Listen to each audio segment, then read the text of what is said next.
Hello everyone and welcome. In this video, I'm going to show you how to create output grids in the designer. We're first going to drag and drop an output grid from the left-hand menu to our page. Once in place, we can click this module to change its configurations. When the module is selected, you will see dashed lines around it, and this will bring the contextual menu on the right.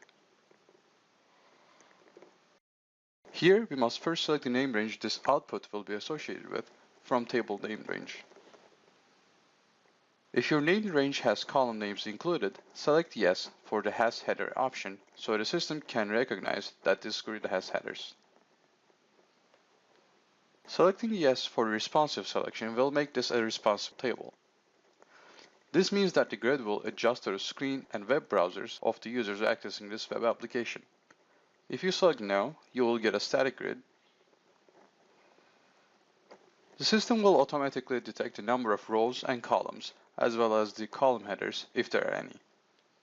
This information can be found under the Table Name Ranges column section. If everything looks right, press the Confirm button to proceed with this table. We can always go back and edit any grid columns by clicking their names. Pressing Edit will bring the input grid options, where we can further customize table elements. The first thing we can change here is the column name.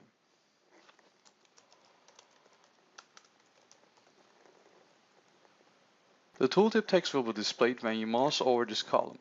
This can be useful in giving your users more information about this particular column. We can also activate table controls such as sorting and search. Changing any of these settings will add those properties to this column.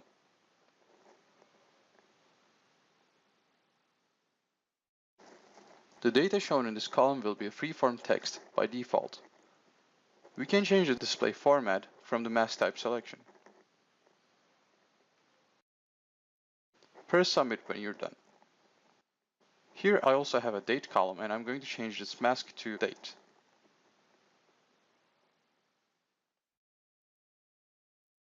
Make sure that you press the Regenerate Columns button if you made any changes to this grid.